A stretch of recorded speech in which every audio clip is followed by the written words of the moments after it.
Hello दोस्तों, आप सभी का स्वागत है हमारे YouTube channel KP learning point में। आप सभी का उम्मीद करता हूँ आप सब लोग अच्छे होंगे।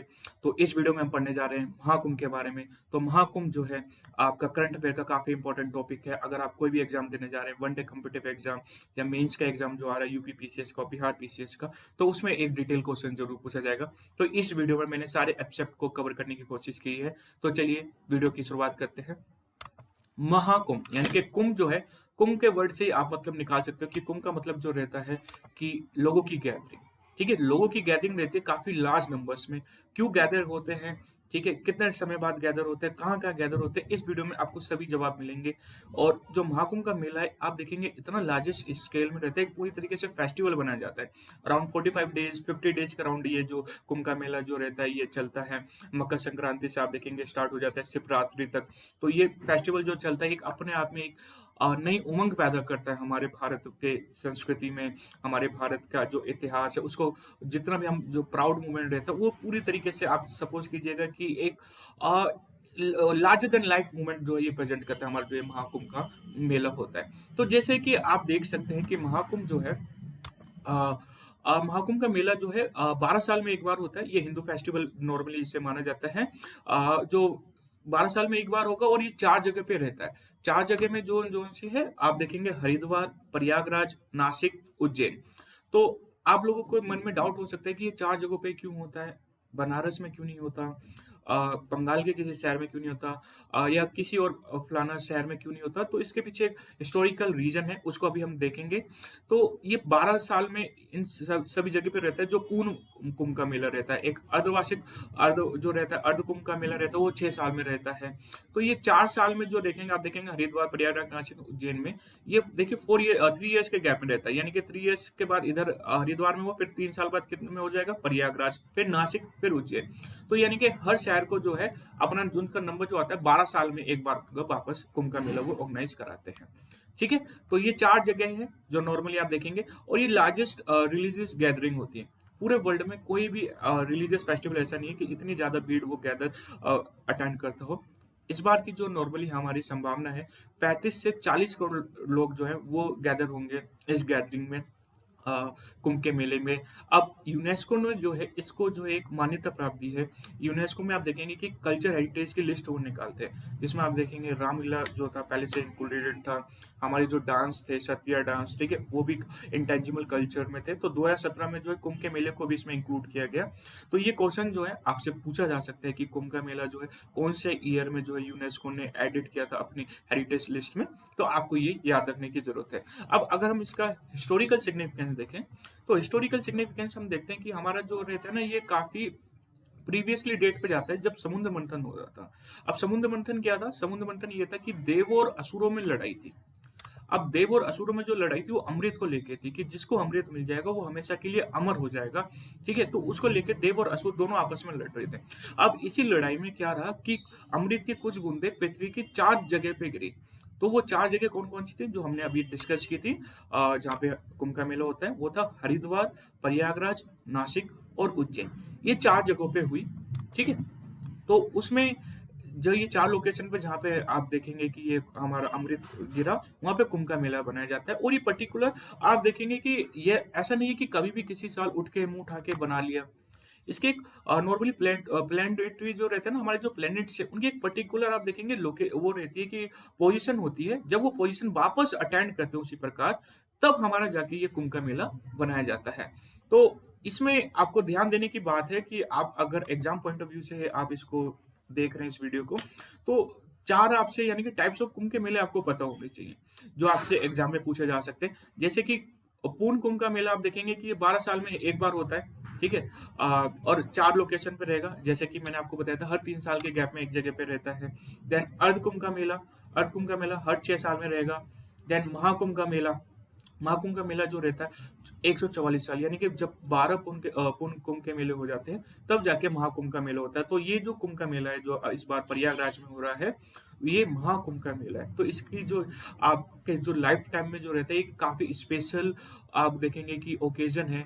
और आप लोगों को इसको सेलिब्रेट करना चाहिए। खुद आप अगर पॉसिबल हो सके तो स्नान कीजिए, क्योंकि ये लाइफ में वन टाइम होता है। आपकी जनरेशन को ये सौभाग्य हासिल हो रहा है, आने वाली जनरेशन को शायद ये ना हो, क्योंकि 144 ईयर्स टाइम्स में ये दोबारा रिपीट होगा।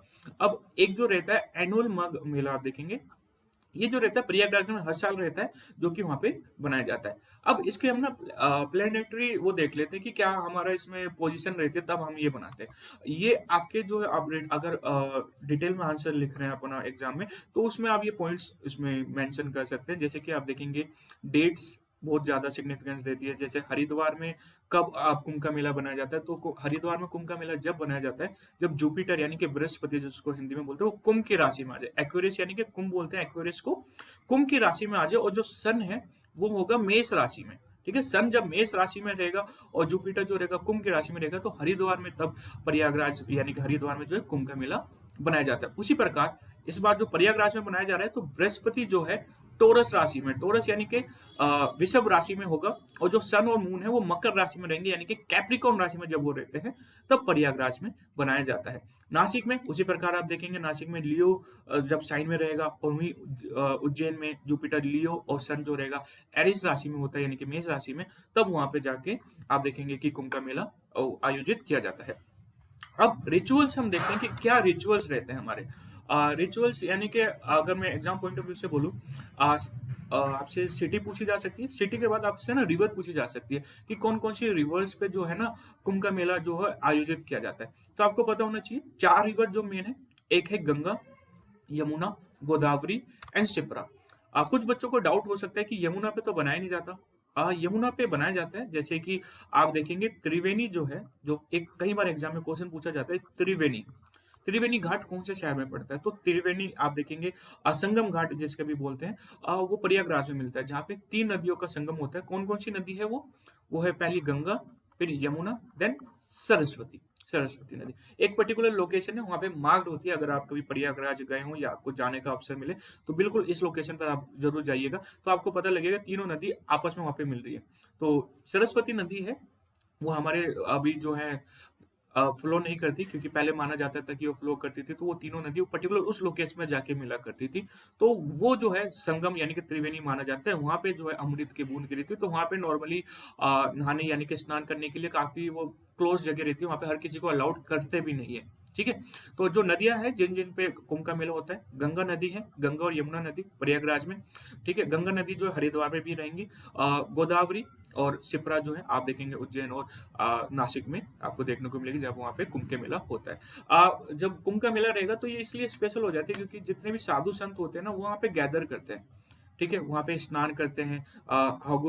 जो देखेंगे लीडर्स होंगे, स्पिरिचुअल लीडर्स होंगे, साधुज होंगे, नागाज होंगे, वो सब जाके वहाँ पे अपना पूरा कैंप लगाते हैं। ठीक है, वहाँ पे अपने वचन देते हैं कि लोगों को आगे क्या करना है। ठीक है, अगर उनसे आप बातचीत करेंगे, मेले लगे रहते हैं। ठीक है, खाना वहाँ पे प्रोवाइड होता है, फोक म्यूजिक्स रहेंगे, डांस रहेंगे, इस तरीके का एक पूरा कल्चर शो चलता है पूरे। आप देखेंगे कब से लेके कब तक रहता है, नॉर्मली मकर संक्रांति जो इस बार का है और शिवरात्रि तक ये जो है आपका कुंभ का मेला चलता है।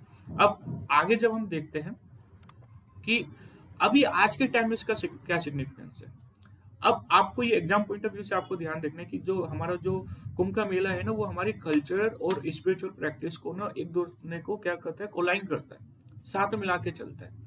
कि हमें अगर अपना डेवलप करना है, अपने इंडिया को आगे बढ़ाना है, तो हमें हर फील्ड पे आगे बढ़ना है, ये नहीं कि पर्टिकुलर एक फील्ड में रहे। तो ये जो है ये कल्चर जो है ये हमको बॉन्डिंग में हमारा बहुत ज्यादा साथ देता है, कि जो लोगों के बीच में बॉन्डिंग है वो काफी अच्छी हो जाती है। इंटरनेशनल टूरिस्ट आते हैं, अगर अभी आप न्यूज में देख रहे होंगे कि बड़े अलग अलग प्रकार के आईआईटी बाबा जो है बड़े फेमस हो रहे हैं। ठीक है, उन्होंने एस्ट्रोलॉजिकल में अपनी आईआईटी की थी, उसके बाद वो बाबा बने। ब्राजील से मैंने एक देखा था कि एक बाबा आए हैं, ऐसे कई कई शहरों से कई कई देशों से जो है वो आ रहे हैं बाबा प्रयागराज में। तो इससे क्या हो रहा है कि हमारा इंटरनेशनल जो है इमेज, हमारी जो है सॉफ्ट पावर डेवलप होती है। अगर आप देखिए इंटरनेशनल जो है टूरिस्ट आ रहे हैं, साधु आ रहे हैं, तो हमारी सॉफ्ट पावर बढ़ने में, यानी कि सॉफ्ट पावर जो होती है हमारी काफी ज्यादा इंक्रीज होती है। टूरिज्म, टूरिज्म सबसे बेहतरीन बात ये है कि अगर कहीं पे भी आप देखेंगे कि 45 डेज का कोई ऐसा मेला लग रहा है जहाँ पे 35 से 40 करोड़ लोग जो है गैदर हो रहे हैं, तो वहाँ पे टूरिज्म बूस्ट होगा। वहाँ पे जो लोकल इंडस्ट्रीज़ होंगी, होटल्स हो गए, ठीक है, खाने के रेस्टोरेंट्स हो गए, ट्रांसपोर्ट हो गया, लोकल ट्रांसपोर्ट, उनको काफ़ी ज़्यादा बूस्ट मिलता है। लोग वहाँ पे आके खुद नई दुकान लगा रहे होते हैं, ठीक है, जो मोबाइल मोबाइल दुकान होती है कि एक जगह से दूसरी जगह शिफ्ट की जा सके। प्रयागराज के पास आस-पास जितने शहर होंगे, उनको ज़्यादा बूस्ट मिलेगा। इसी प्रकार हरिद्वार में जब होगा, तो हरिद्वार के आस-पास जितने शहर होते हैं, उनको काफ़ी ज़्यादा उनकी इकोनॉमी में बूस्ट मिलता है। अब कुछ चैलेंजेज़ हम देखते हैं, ठीक है, कि क्या चैलेंजेज़ है महाकुंभ के मेले में। सबसे पहले जो चैलेंजेज़ रहते हैं ना कि कुंभ के मेले में है ओवर क्राउडिंग और सेफ्टी। देखिए कुंभ के मेले में कुछ डेज़ ऐसे होते थे जो फिक्स किए जाते हैं कि साधुस के लिए, संत के लिए, कि उनका स्नान करा पहले वो करेंगे, फिर बाकी एन्जॉय नॉर्मल जनता करेगी।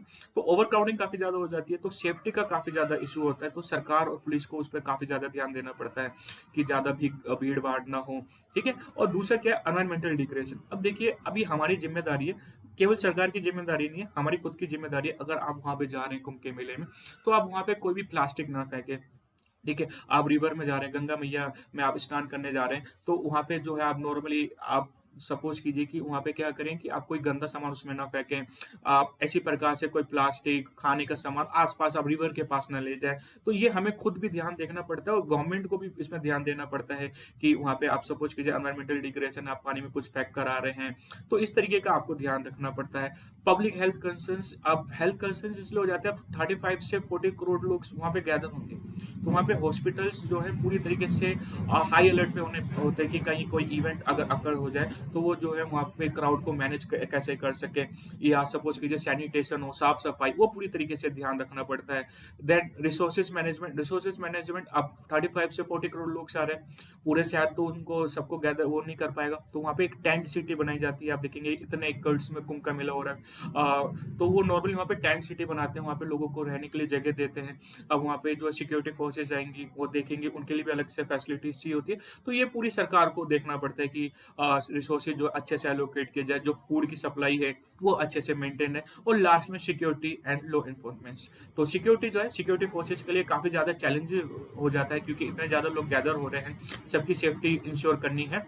तो ये जो चैलेंजेस है महाकुंभ के मेले में आपको देखने को मिल सकते हैं, लेकिन अगर हम सरकार का साथ दें और सरकार का साथ देकर, तो ये चैलेंजेस जो है पूरी तरीके से आप क्या कर सकते हैं, नलीफाई कर सकते हैं। तो ये जो वीडियो थी, हमने इसमें डिस्कस किया महाकुंभ के मेले के बारे में। तो जल्दी आपको नई टॉपिक के साथ मिलते हैं। Thank you.